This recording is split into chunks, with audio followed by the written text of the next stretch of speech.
देखिए window AC का ये जो फिगर बना हुआ है, ठीक ना। जो एसी होती है,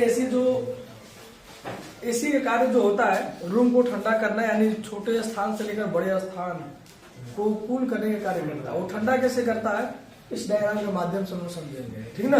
कुछ खास एक्स्ट्रा उसमें नहीं कि बर्फ ले जाकर रख दिया गया और रूम ठंडा हो गया, इस तरह से नहीं होता है। एसी जो होता है छोटे से लेकर बड़े आकार में और विभिन्न साइज के अनुसार विभिन्न मॉडल के बने होते हैं, है ना।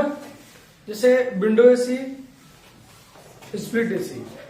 एसी दो भागों में बटा गया है, रूम एसी और प्लांट एसी। रूम एसी में स्प्लिट और विंडो, प्लांट एसी में पैकेज, चिलर, सेंट्रल, है ना। और भी इससे रिलेटेड जो एसबीएसी आते हैं, बीआरबी एसी, ये सब किसमें है, प्लांट एसी में, ठीक ना। और रूम एसी में क्या है कि रूम एसी में दो एसी होती है, कौन कौन से, विंडो एसी और स्प्लिट एसी। तो विंडो एसी का जो विंडो एसी ऐसे बॉक्स टाइप होता है ना, बॉक्स टाइप आयताकार का होता है, उसमें सब कुछ एक चेसिस के ऊपर क्या होता है, फिट होता है। लेकिन स्प्लिट उसी तरह विंडो एसी क्या है कि जब भी हम रूम में लगाने का कार्य करते हैं तो उसका दीवार के पीछे कोई जगह होनी चाहिए। मान लीजिए जो कंजेस्टेड रूम है, अगर वो कोई चाहे कि हम विंडो एसी लगा लें तो लगा पाएगा, नहीं। उसके लिए जगह चाहिए कि नहीं चाहिए, जगह क्यों चाहिए, क्योंकि अंदर की जो गर्मी है जो निकाल के ट्रांसफर कर रहा है हीट को, वो कम से कम 2 फीट की जगह चाहिए ताकि हीट को क्या करे, ट्रांसफर कर सके। और इसको देखते हुए विंडो एसी हर जगह मतलब उपयोग में नहीं आ रहा था, तब उसके बाद स्प्लिट एसी बनाया गया। इसी विंडो एसी को 2 भागों में कर दिया गया, एक इंडोर यूनिट और एक आउटडोर यूनिट। जैसा कि मान लीजिए इस विंडो एसी का ये इंडोर यूनिट है और ये क्या आउटडोर यूनिट है। इसी को 2 भाग में कर दिया गया, बस सब सिस्टम यही रहेगा, 2 भाग में यानी 2 यूनिट बना दिया गया, एक अलग बॉडी में और एक अलग बॉडी में। इंडोर जो होती है रूम में कहीं भी हम अपने अनुसार सेटिंग कर देंगे, और आउटडोर को कहीं दीवार और छत पर क्या कर सकते हैं, लगा सकते हैं। लेकिन अब यहाँ विंडो एसी है, तो विंडो एसी में देखेंगे ये कैसे वर्क करता है। विंडो एसी एक कंप्रेसर है, रोटरी कंप्रेसर। इसमें डोमेस्टिक कंप्रेसर का भी प्रयोग कर सकते हैं। डोमेस्टिक कंप्रेसर जो सील्ड टाइप होता है, जो रेफ्रिजरेटर में प्रयोग होता है, वो डोमेस्टिक कंप्रेसर होता है, यानी रेसिप्रोकेटिंग कंप्रेसर का वो भाग होता है, ठीक ना। सील्ड हार्मेटिक कंप्रेसर, ये जो है रोटरी कंप्रेसर है। ये रोटरी कंप्रेसर जो होता है दूसरा कंप्रेसर है।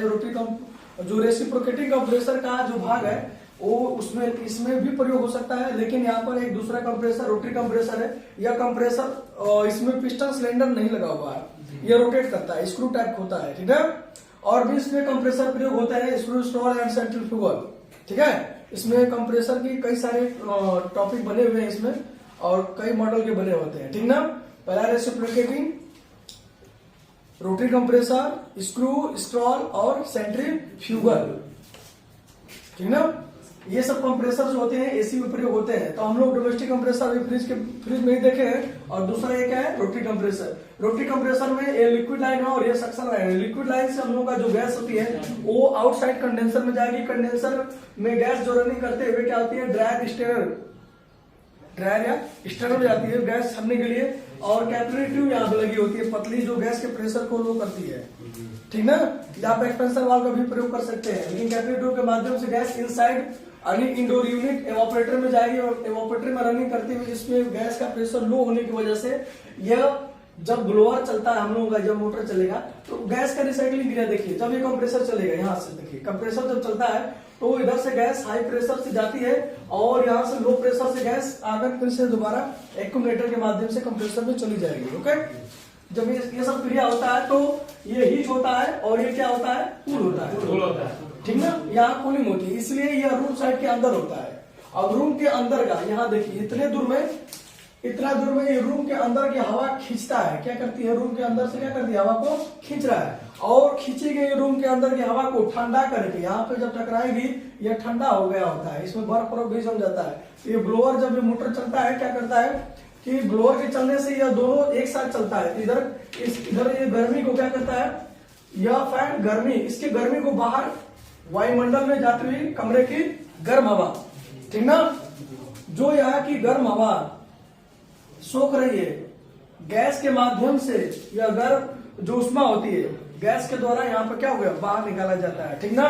और वही जो होती है यहाँ पे ठंडी जो एयर होती है यहाँ से फिर रूम में क्या होती है, कूल एयर इन रूम, मतलब रूम के अंदर जो होती है ठंडी हवा चारों तरफ फैलती है जिससे कि ठंडी का अनुभव होता है। मानव के लिए ठंडी एयर जो होती है फिर 25 डिग्री सेल्सियस सामान्य टेम्परेचर माना गया है मानव के लिए, ठीक ना। तो अब यहाँ से विंडो एसी में जो टेम्परेचर को सेटिंग करते हैं हम लोग 16 से 30 डिग्री सेल्सियस का टेम्परेचर सेटिंग किया जाता है, कम से कम 16 और अधिक से अधिक 30। तो अधिकतर जो लोग होते हैं वो 22 डिग्री सेल्सियस टेम्परेचर पर सेट करके रखते हैं, ठीक ना। और भी कम करेंगे तो 18 डिग्री सेल्सियस, ठीक है। तो इस तरह से इसमें सब कुछ सिस्टम लगा होता है और बाकी सब इसमें जो इसका वायरिंग है आगे हम देखेंगे प्रैक्टिकली रूप में कि इसका वायरिंग जो होता है किस तरह से किया जाएगा, ठीक है।